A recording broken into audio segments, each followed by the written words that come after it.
and thank you for joining us. I'm Andrew Catchpole, editor of Harpers, and welcome to the live announcement of the final tranche of Harpers 50 Best Indies 2021. As most of you will know, we've been releasing the results daily throughout this week, 10 at a time, counting up from 50 to 11, which now brings us to our hallowed top 10. In addition to you, the audience, I'm also joined by our top 10 indies. So hello all, great, very good to see you all. Hello. Very good to see you. And where's I going with that?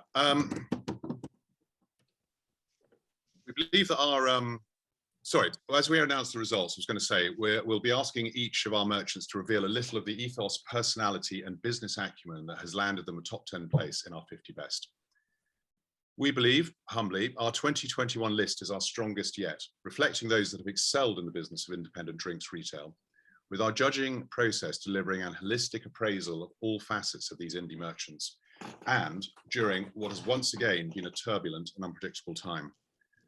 For a second year running, the judging for 50 Best Indies necessarily took place against the backdrop of the pandemic, which continued to drive unprecedented innovation and adaptation across the sector. This is reflected in the results here, championing the best in the business over this past year. Once again, I'd like to extend a big thank you to our judges who did an absolutely fantastic job.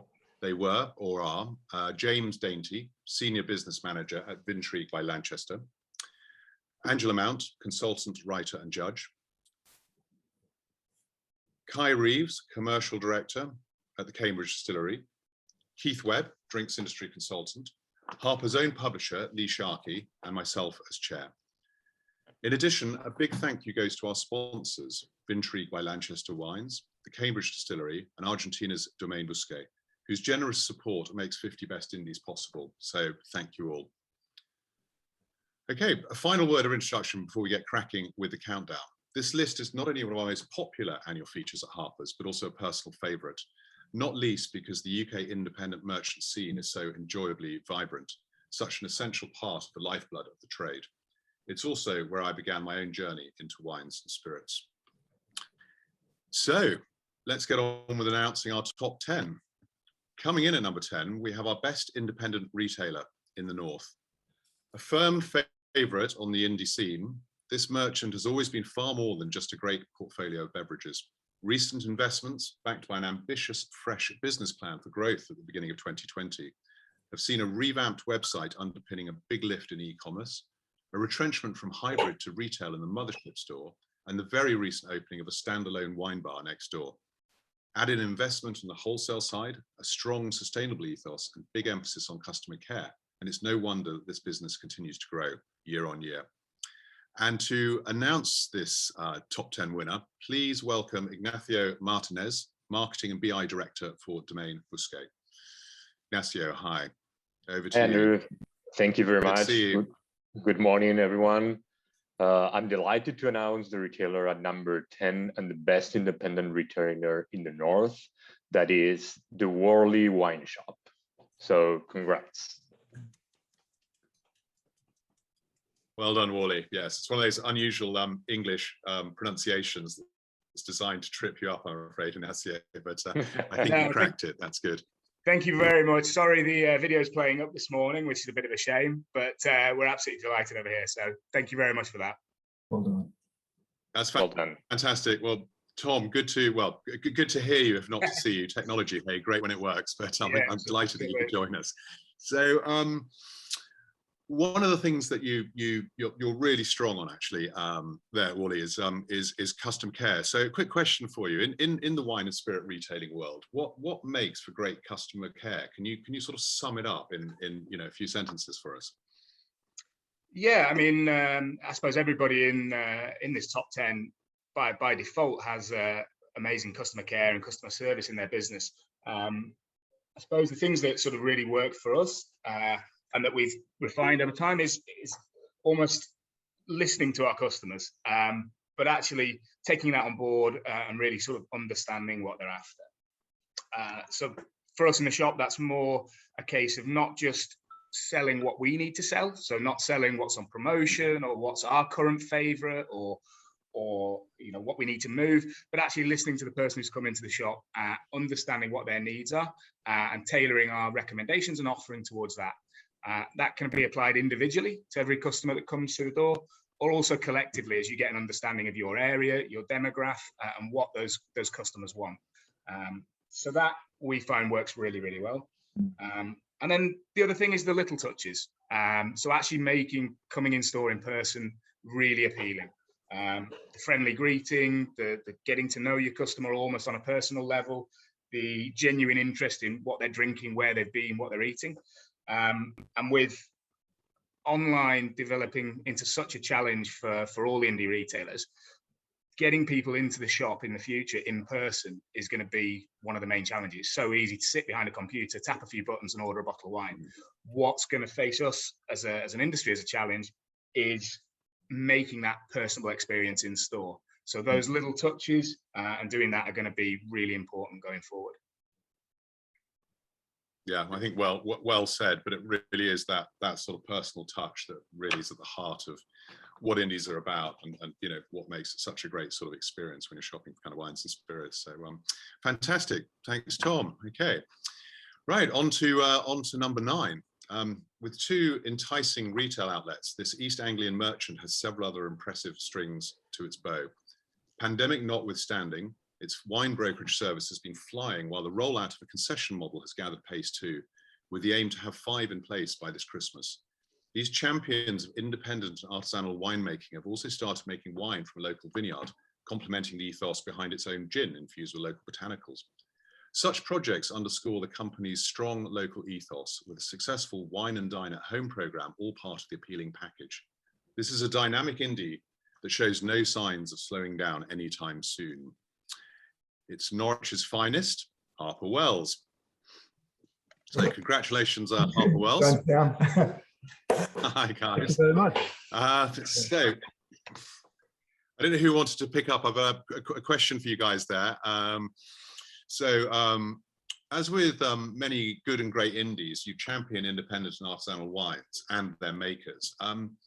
What does it actually take for a wine to make the cut at Harper Wells? What is there some sort of essential piece of DNA, something that kind of completely wins you over? Well, I'll pick this up, Andrew. Thanks very much. Yeah, it's going to sound very much like what the previous person said, to be honest, because you know we ask a lot from the wines on our shelves, because the customers that come into our shop could very easily have just put a few bottles into their supermarket trolley or have their wine delivered to their door on a subscription basis, but they choose to come into our shop. So we've got to give them a good reason to do that. We need to make it worth their while. So we are looking for character and personality in the wines, and we don't want to just tell people about a wine, because that would be very boring. What we want to do is actually bring those wines to life. So in order to do that, they need to have a story. And so we're all about, at Harper Wells, stories and the lesser known facts.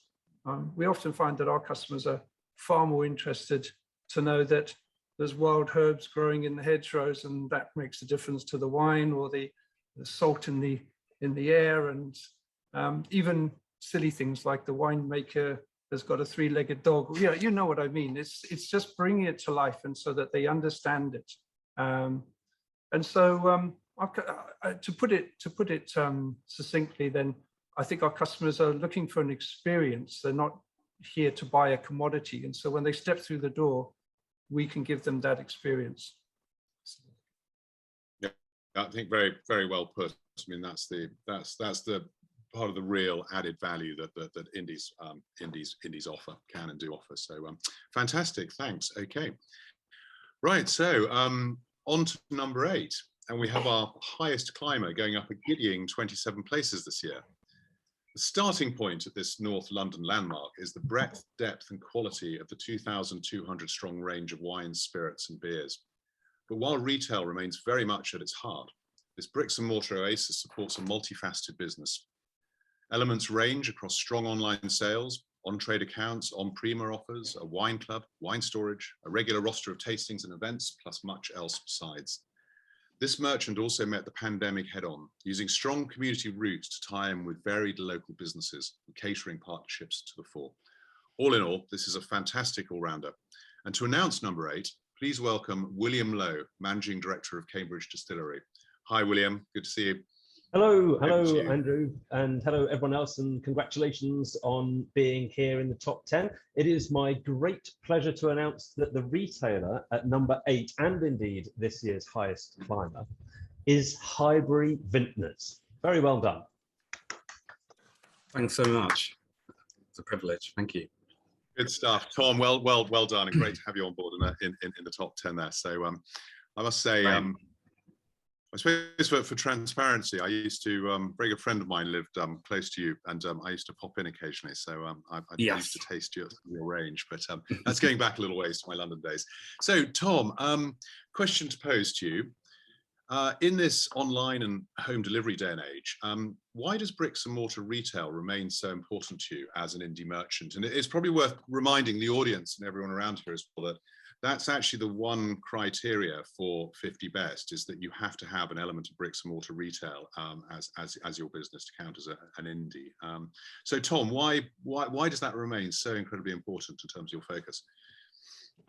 It is always important. It's something that we think about quite deeply, and some others have touched on it. And you mentioned about the pandemic and taking that head on, but really for us it was amazing to see the community come together, and that wouldn't be possible if we didn't have a shop in Highbury. And the site that we're actually in has been serving the community since 1903, and as it changes and develops, it will always be the beating heart of our business.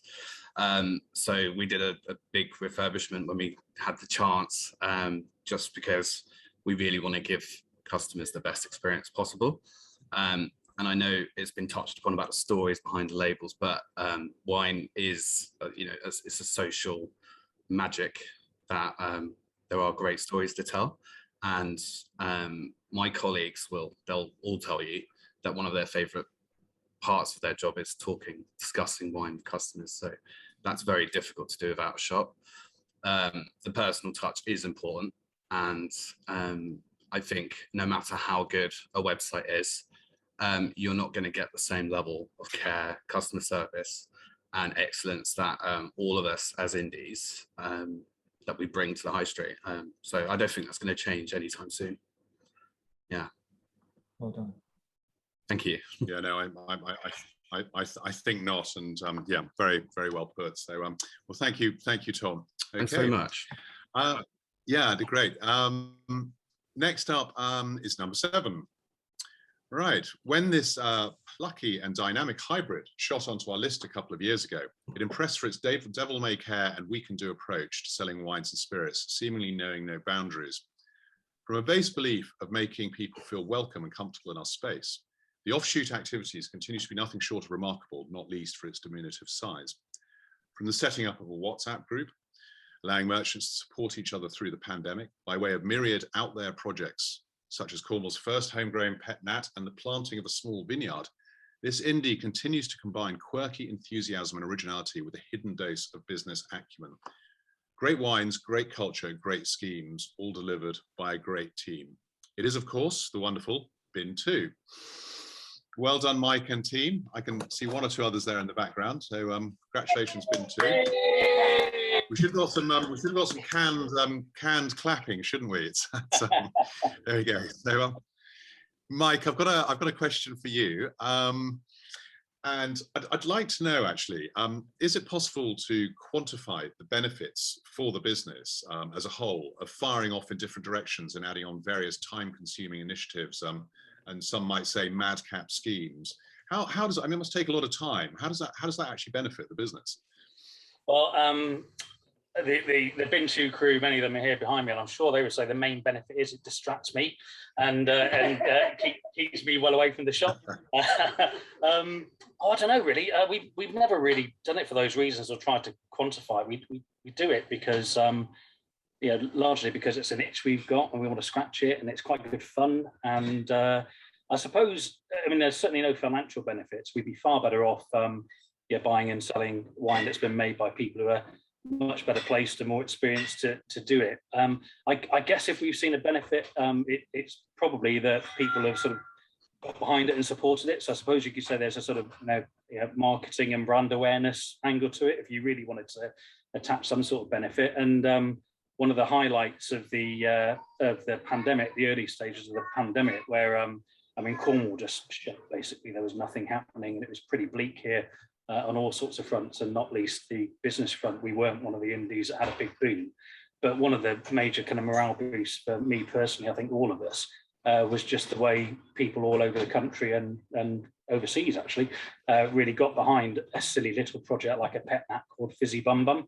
And the energy that went behind that really lifted all our spirits. So I guess if there's been a real benefit for us, it's been that feeling of sort of warmth and support that you get when you're trying your hand at doing something a little bit off the wall and madcap. But yeah, certainly no business benefit beyond that. And can I just say before I shut up, really, really pleased and privileged to be among this company here. As I look at the screen, we've got titans of the industry here. I can't believe we're in the same grid of 10 as these sort of historic industry titans, and then in the mix you've got other genuine small indies and newcomers who just bring real sort of life and energy and bounce to our little industry and remind you that kind of big and small, we've all got a part to play here. So we're thrilled with number 7, thrilled to be among the 10 people that we see on the screen here, and thrilled to be a part of our wider little crazy industry, which is selling the finest wines known to humanity. So thank you very much for the inclusion. Cheers. Cheers. Real pleasure. Cheers. Yeah. And gin. I think you hit on a couple of things there. Size, big or small. I think you spoke about bring life and energy to the sector, and that's very much what we're looking to reflect, and what we hope. Well, absolutely. All the faces in front of me, all the business in front of me do reflect. So good stuff. Okay, right. So climbing up at number 6. We reached the award for our best indie in the home counties. From its origins and its founder's garage, this has grown to the 2,000 strong portfolio of today, sold out through its vibrant varsity town shops, also with a concession arm and strong wholesale side. This business actually opened a new flagship shop in the middle of the pandemic, while evolving the range to meet increasingly adventurous customer tastes. Meanwhile, staff hiring and training continued apace, as did a pivoting of business from wholesale to private customers. This is the full package when it comes to grown-up independence. To announce this winner, please welcome Mark Roberts, Director of Sales at Vintrigue by Lanchester. Hi, Mark. Good to see you. Been a little while. Over to you. Thank you, Andrew. Good to see everybody. Congratulations so far to everybody. It's with great pleasure. I'd like to announce that coming at number 6 for the best independent retailer in the home counties is the Oxford Wine Company. Congratulations, guys. Thank you. Hurrah. And we've got both Ted and John with us, which is fantastic. Hi, guys. Hi. So a question for you. Throughout the pandemic, and we've spoken a few times, you've spoken about the opportunities to retain newly acquired business and custom. I'm hoping that's going well, and I believe it is. Do you have any sort of tips for others who may be here on the sitting around our virtual table or out there in the audience, as to how best to hang on to that sort of upsurge in business that was delivered to many indies through the pandemic? Yeah, I'm not sure I'm in a position to advise such a impressive group of wine merchants, but I mean, we certainly, as everybody, we were amazed, I'm sure everybody in the same position, amazed how many people contacted us because they couldn't get wine from the Wine Society or Majestic or the supermarkets, and they found us. They probably just looked us up, found us, and started ordering wine from us. And I mean, it went absolutely crazy. We didn't have enough boxes. We didn't have, we just weren't really prepared for what happened. The way I think that we helped to keep people and have kept many of the new customers. We've lost some, of course. Some have gone back to their normal buying habits. One of the things I said right at the start, in the chaos that was the first few days of the pandemic, was that we would try and get every order out within 24 hours, wherever it was. And we were delivering up to 130 different packages a day, mostly around the Oxford area. Some were going out by courier. And I literally had everybody, wives, husbands, children, adult children, bringing their cars down. We gave them 10 boxes of wine, gave them the delivery notes, sorted out a route for them, and just sent them on their way. So we managed to get everything out within 24 hours. Some of it wasn't very logical, but I thought we need to set out our stall. And I got so many emails from people saying, I can't believe it. I ordered at 9:10 and I've received it at 11:30. That was probably lucky. But we had so much of that, and I replied personally to all of them as well. I emailed everybody who'd sent an email in thanking us. And I thought that was probably quite a good touch. And we've certainly kept a lot of them. And many who hadn't heard of the Oxford Wine Company have now discovered, as the restrictions lifted, discovered our shops as well. And I think, although obviously, like everybody, the amount we're doing has fallen back a little bit, but it's now probably 7 or 8 times more than it was before the pandemic. And many of our customers hopefully are now seeing us in our shops as well, and beginning to meet the staff and see the range and whatever. But I mean, on the whole, I think you just have to be efficient. You have to be good. And at the end of the day, we have to produce good wine, good quality wine for them. And if they enjoy their wine and they enjoy the service and begin to learn about the personalities behind it all, then hopefully we keep them. No, it's fantastic. And one can only hope that collectively, all of you guys, all of our 50 best and all of the other great merchants that are out there around the country, the swing to people to, away perhaps from supermarkets and multiples to guys and girls like yourselves will be embedded. And when we look back in a sort of year's time, there will simply be more people drinking more interesting wine. I mean, let's be hopeful. But and I think that has to be very much the aim, doesn't it? The 10 of us sitting around on the Zoom table here. I mean, persuading people that wine can be interesting and has a story behind it, and it has character, it has taste, it has individuality. We all will have lost some who've gone back, as I say, to their usual sort of supermarket or mail order buying. But I think if we can just convert 1 or 2 people, then we've achieved what we set out to do. Yeah, excellent, great. Good stuff. Okay, well, let's now crack into our, thanks Ted, crack into our top 5, the UK's 50 best indies. And at number 5, we award our best independent retailer in the Southwest. This awesome little wine shop is run by an all-female team of self-professed WSET winos. They set out their stall as trying to change the norms of the wine world 1 bottle at a time, with a portfolio that sidesteps the mainstream. Tastings, festivals and events, and a lively presence on social media are all part of the deal, plus a by-the-glass menu and drink-in section in the shop. From modest beginnings, there's also a growing regional trade supply arm mirroring the strong commitment to local community and all things sustainable.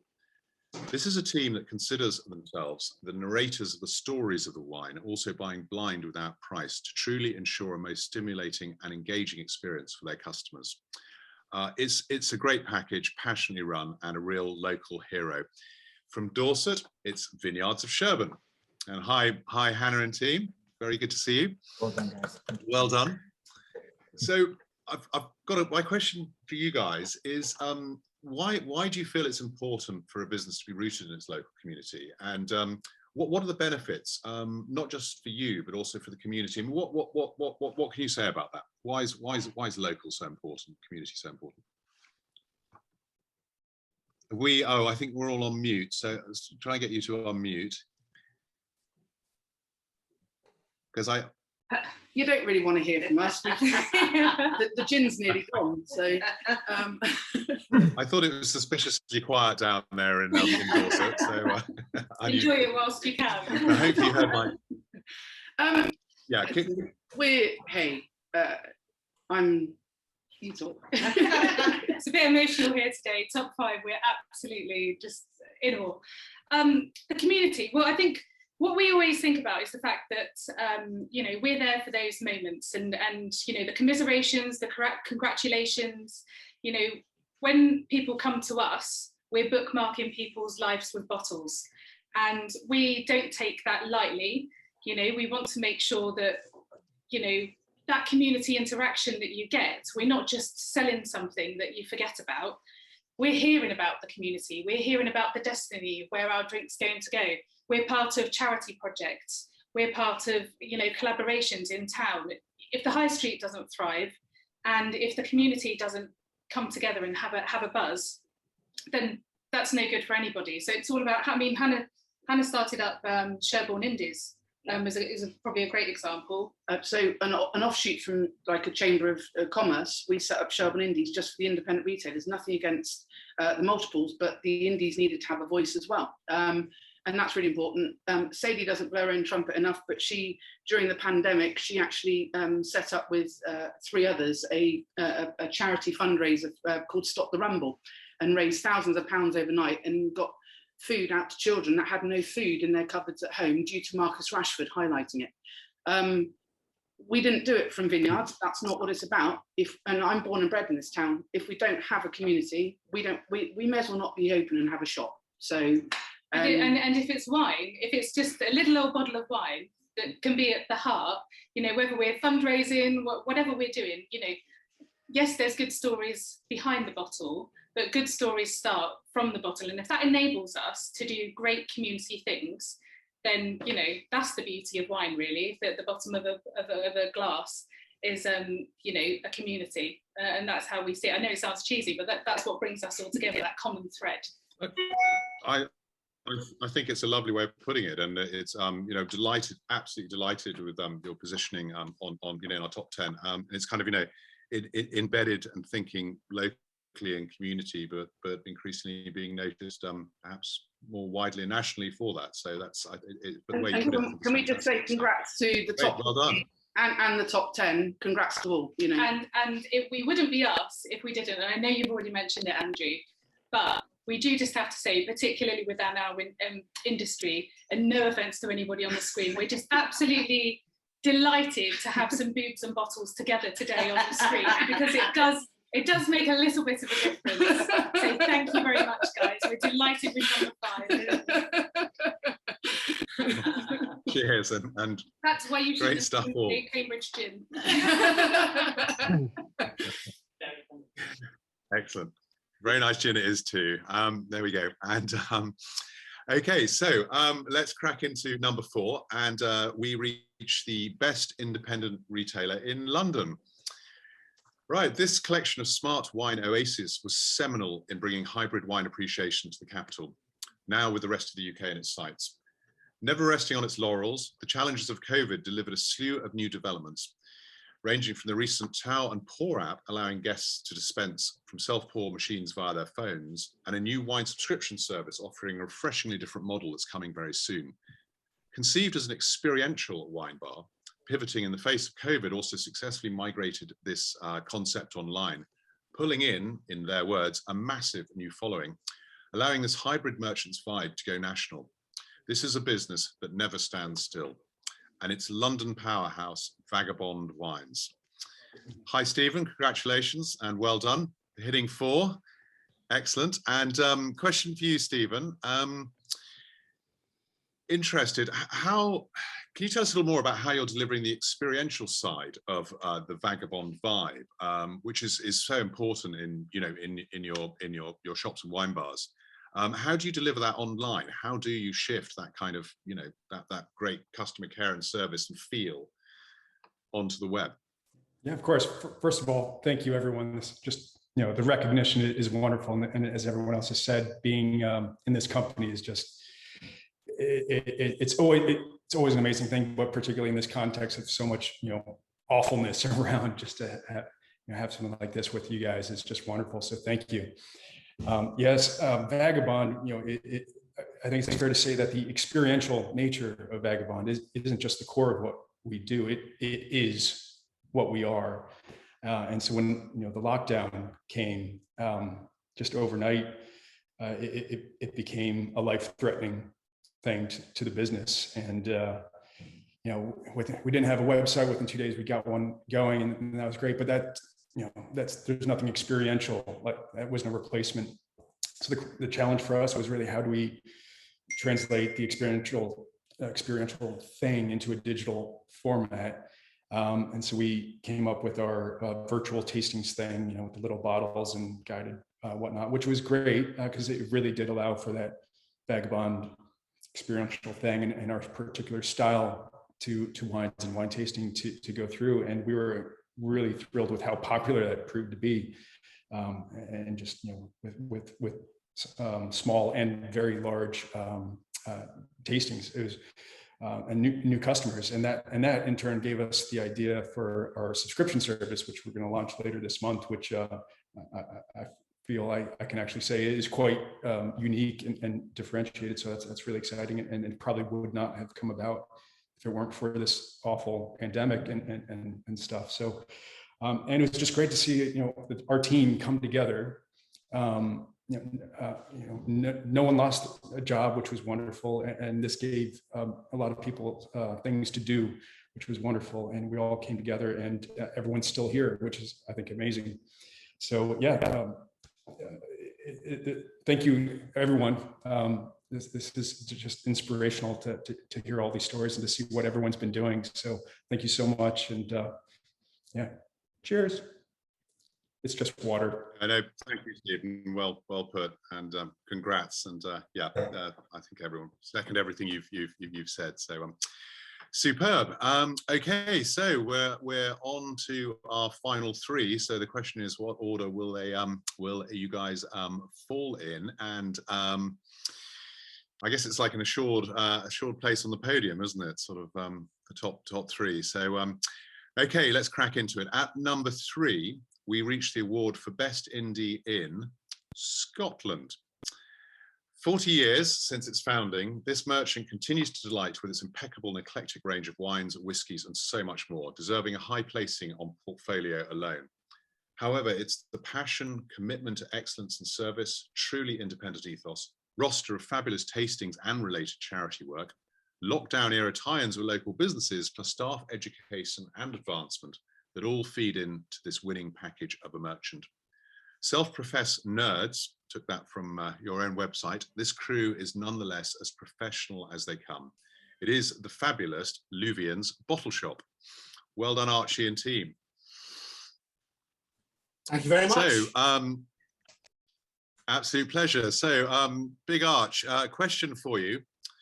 What's the pandemic taught you with regard to what's most important in running a successful indie business? So there are one or two sort of key takeaways through this awful period that really honed you in on certain aspects. Yeah.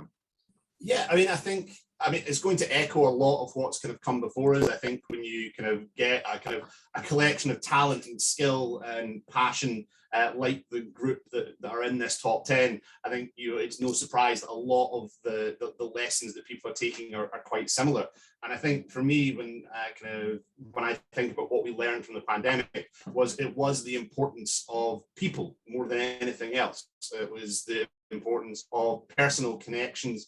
And that was kind of right the way through the entire business. That was from the personal connections that we had with suppliers, that meant that we could keep kind of innovating and bringing in interesting wines right the way through kind of lockdowns, when we didn't have access to big portfolio tastings and stuff like that. We would have personal relationships with reps. We would be like, this wine has come in, it's really tremendous, and you would be like trusting the recommendations. The personal connections that we had in our local community with our local businesses that allowed us to team up with local bakeries and butchers to kind of like share delivery runs with each other, so that we were able to kind of be out and delivering kind of 6 days a week, kind of from basically a standing start to our local area. And then possibly the connections with our staff, and the fact that we were able to kind of keep a team together through kind of furloughs and coming back off of furlough, and the fact that we had employees kind of tuning in for like Zoom tasting sessions and Zoom meetups on a Friday evening, like even though they weren't expecting to be back at work for months, and yet they still wanted to kind of share each other's company and kind of share wine together and share stories and keep each other going, and make sure that was important. And then possibly the most important of all, which is the personal connections that we had with our customers, and that's both the customers that we had locally, St Andrews, echoing what Mike was saying, much like down in Cornwall, it's a bit of a ghost town. If you take the students and the tourists out of St Andrews, it's a pretty small town, really. and but we kind of made great connections with the locals who we were able to supply wines to. When supermarkets had nothing in delivery slots for weeks in advance. Our deli in Cooper has never been busier than it was during lockdown, and the number of people who discovered what we could do through that was really important. But the thing that excites me most is the personal connections that we've made with people who would never have visited it as a physical shop.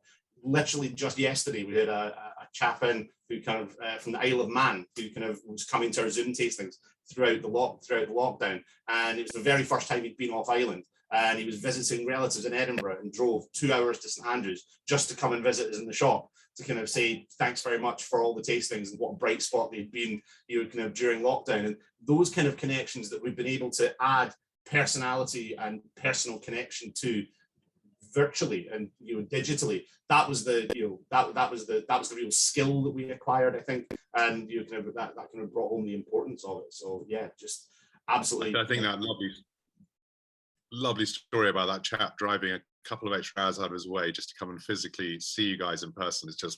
It just sort of sums up so well in such a lovely way what you've just been saying. So fantastic. So the importance of personal connections, which all comes back to. So fantastic. Excellent. Okay, so we have just 2 to go, and it's going to be pretty obvious which they both are from the moment I start in on this one. So let's go for it. At number 2, founded with the aim of demystifying wine and opening it to a wider audience, this smart hybrid indie model has now grown to offer its seamless mix of classic and esoteric finds to an audience across 3 sites, while never losing sight of its founding ethos.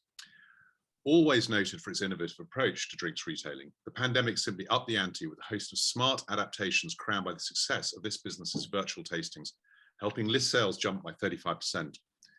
The range has also evolved to meet changing tastes, more adventurous consumer tastes, with the ancient world of Greece, Georgia, and Armenia as recent focuses. All of this has been matched by investment in the loyal team while driving down a sustainable path as this merchant heads for its 4th shop opening. A superb indie by any measure.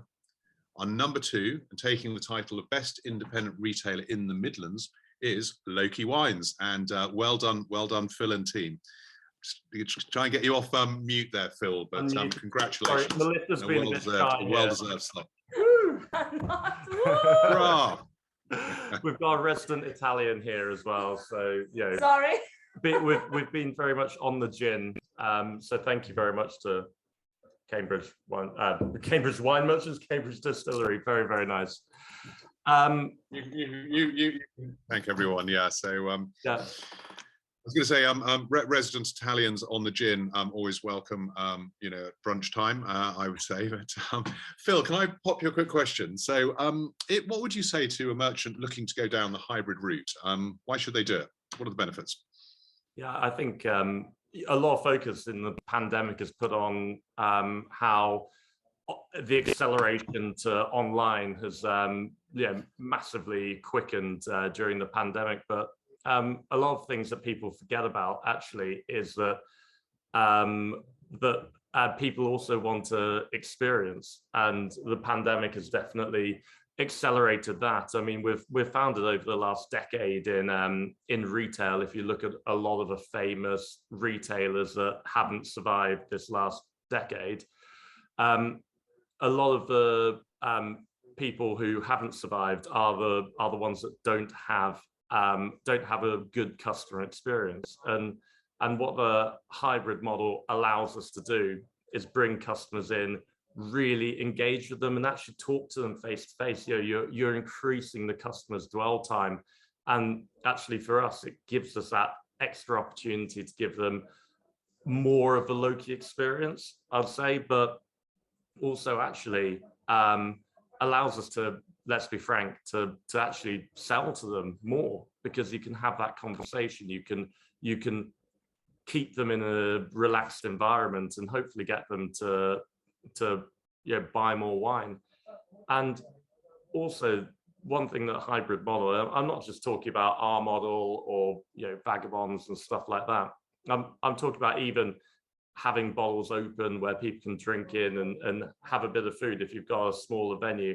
Even that allows you to just get customers to be a tiny bit more adventurous. And what we're all about here is trying to get people to try different things, new things, interesting things. Because for me, you know, my worst nightmare is if someone said you can only drink New Zealand Sauvignon Blanc for the rest of your life. You know, I'd absolutely hate that. And actually, I want customers to just join that journey with me and with us. And it's why, you know, we have a really wonderful, experienced team here, really knowledgeable and really keen to pass that knowledge on to the consumer. Because part of our job in the wine industry, I think, is that we need to actually be educating people as well. And again, hate to dwell about the pandemic, but as you know, people like Ted said, you know, we attracted so many new customers in the pandemic, and being open, allowing people to come in from the first time that may have just bought a case of wine for us because they couldn't get it from Tesco, come in for the first time, and it allows us to show them what we're about and get them interested. And the commitment's a tiny bit lower to a glass of wine on a night out rather than buying a bottle of wine to take home. You know, people will take a punt on coming in and trying you for the first time for a glass of wine, and then it's our responsibility, our job to actually go and hook them in and sell to them. So I think the hybrid model is fantastic, and yeah, that's all I've got to say about it, I think. I don't know, that's fantastic explanation. I mean, it just segues with everything that's going on. I think it's sort of overarching trends in the UK and the world, which is sort of you know, sort of the dissolving of boundaries, greater flexibility, more imaginative use of you know, the resources you have. I mean, why just be limited in you know, by one thing when you can do many? Which isn't to say that if you have a really fantastic, you know, bricks and mortar retail operation, that's all you do and you do it perfectly, superb. But it's just that so many people here, and indeed in our 50 best list and beyond, have, you know, expanded their horizons, I suppose, and the opportunities. So yeah, excellent. Thank you, Phil. Sorry, Andrew. Sorry, yeah. One more thing I want to say. Sorry, I keep butting in on you. I want to just say congratulations to everyone, and thank you very much to you guys for putting this on. It's a real honour to be number 2. We genuinely didn't think we'd be there. So thank you very much.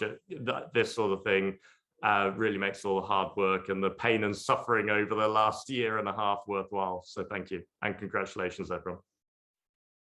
Yeah, no, well done, everyone, and thanks for those kind words as well. So brilliant. Right, excellent. Well, no prizes for guessing this next one, so it's time for our winner. A big beaming smile there, I can see, and it's time to announce the UK's best indie. Crowning this year's list is a superb and multifaceted entity that our judges unanimously awarded top billing. From bricks and mortar retail to wine bars, import to wholesale and consultancy services, by way of a franchise and supply service, there's also the sheer range of the collective 2,900 strong portfolio of wines, spirits and beers running in its favour. Never standing still, this indie invested in a major new business system just ahead of lockdown, followed by the rollout of a new website during the pandemic period, also allowing the team to up the ante with a strengthened offer of fine wines, so the portfolio moved forward as well. Revenues have risen accordingly on the back of new customers and trade business. But the final winning touch has been MD Hal Wilson's tireless and successful campaigning on behalf of all indies and importers to win in concessions and change from government over Brexit-related red tape. Put all this into the pot and we have a very worthy winner. Huge congratulations to all the team at this exemplary British merchant. I'm delighted to announce the #1 spot is Cambridge Wine Merchants. Wow. Very deserved and well done, Hal. Oh, thank you so much. This is just amazing. I've been listening all week and just seeing all of the amazing businesses in the top 50, and you know, and there are hundreds more that you know, I'm sure we'll get into this amazing list in future years. And they're just, you know, they're inspirational businesses, you know, 1 to 50. So to be at the top is just silly. But thank you to Harpers and the judges and sponsors. Everybody said everything that needs to be said about why we get up in the morning, you know, how hard it's been, the work we've all been doing, the importance of making sure our winemakers have businesses, have, you know, and we take that really seriously. They've had such a difficult time, and, you know, then 2021 harvest comes along, north and southern hemispheres, and that's going to be very tough for everyone next year as well. But I really love this format because it's really important to us as a business to connect with other independent wine merchants. You know, it's sometimes a lonely place to be, and it's great to have a forum for meeting, for talking. Hopefully now we can sort of get out more, we can come back to tastings, come back to opportunities to talk about our businesses and how to improve them. And by getting together, it's inevitable that we do improve our businesses by the inspiration and hard work of others. We do share ideas. Whenever I'm in a room with people, I go away with hopefully as many ideas as I've shared, and every little idea can turn into something really important for our business. Like everyone else, our team has just been amazing throughout the last 18 months. Sort of we all changed job descriptions overnight last March, and we've been sort of trying to find our way through the very serious challenges we've been given. And this whole VI1 thing, I'm not going to take you know, any credit for, because I was just sort of trying to make people aware. Unfortunately, the Labour MP for Cambridge is Daniel Zeichner, and he has the sort of shadow brief for the environment stuff. So I could constantly give him facts and figures. He's been quite useful and very helpful in sort of just making the government see sense. You know, we don't want special treatment. We just want wine buying to be relatively straightforward. Now we're outside the EU. I'm rambling, but I'm very, very, very happy and thrilled and honoured to be your #1 independent merchant. So on behalf of everyone at Cambridge Wine Merchants, thank you, Harpers. Thank you.